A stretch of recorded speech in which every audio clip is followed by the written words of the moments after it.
வணக்கம். என்னுடைய சேனலை சப்ஸ்கிரைப் பண்ணாமல் பார்த்துக்கிட்டு இருக்கீங்க. முதல்ல சப்ஸ்கிரைப் பண்ணிக்கிடுங்க. உங்களுக்கு நான் போடுற வீடியோ உடனுக்குடன் நோட்டிஃபிகேஷன் வரும். இப்போது முருகனை பற்றி நம்ம பார்க்க போகிறோம் இந்த வீடியோவில். முருகனை கோவிலாக போய் கும்பிட்டாதான் முருகன் வருவான்னு இல்லை. முருகனை ஒரு சின்ன செங்கல் வச்சு இதில் முருகர் இருக்காருன்னு சொன்னால் அதுலேயும் முருகர் இருப்பார். முருகரை நம்பினவங்களுக்கு நல்ல படிப்பு வரும். வேலை கிடைக்காதவங்களுக்கு வேலைகள் வரும். என்னென்ன எதிர்பார்த்து முருகா நீ பார்த்துக்கோ அப்படின்னு சொல்லிட்டு முருகனிடம் ஒப்படைத்து விடுங்கள்.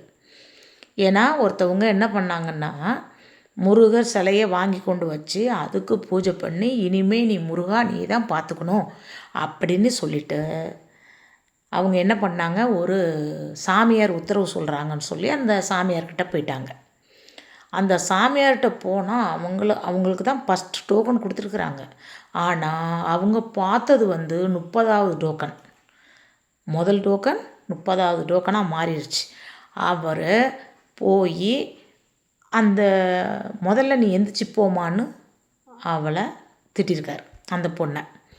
இனிமே உனக்கு நான் உத்தரவு சொல்ல மாட்டேன், கிளம்பி போன்னு சொல்லியிருக்காரு. அதுக்கு காரணம் என்ன தெரியுமா? நான் தான் உனக்கு உன் வீட்டில் இருக்கனே, நீ ஏன் ஒவ்வொருத்தர்கிட்ட உத்தரவு கேட்க போகிற? யாம இருக்க பயமேனுன்னு முருகர் சொல்லியிருக்கார். ஆனால் இந்த பொண்ணு அங்கேருந்து மனசோர்வில் பஸ்ஸில் ஏறி பஸ் ஸ்டாண்டில் விழுந்து நெஞ்சு வலி மாதிரி எல்லோரும் தண்ணி தெளித்து வீட்டுக்கு அனுப்பி விட்ருக்காங்க.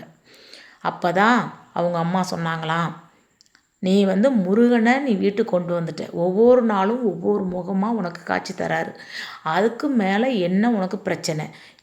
எது கேட்டாலும் முருகன்கிட்ட கேளு அப்படின்னு சொல்லியிருக்காங்க. புரியுதா? இதே மாதிரி நிறைய அதிசயங்கள்லாம் நடந்திருக்கு.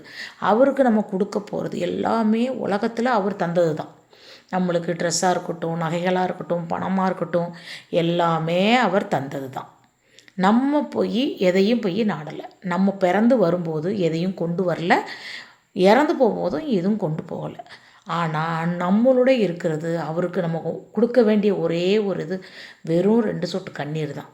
அந்த 2 சொட்டு கண்ணீரை நம்ம அவருக்கு விட்டு மனமுருக, ஏன்னா உள்ளம் சுத்தமாக இருந்தால் அந்த முருகன் அங்கே குடியிருக்கிறான் என்று அர்த்தம். உள்ளம் உள்ளத்துக்குள்ளே 1000 அழுக்க வச்சுக்கிட்டு முருகா நீ எனக்கு ஒன்றும் தரலையே, முருகா நீ எனக்கு ஒன்றும் தரலையேன்னு சொல்கிறதுல ஒரு பிரயோஜனமும் இல்லை.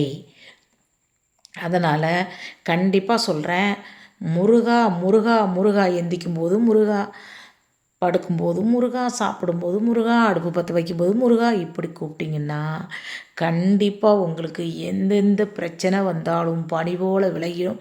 முருகன் திருநாமத்தை சொல்லிக்கொண்டே தினமும் இருங்கள். இந்த வீடியோவை உடனே சப்ஸ்கிரைப்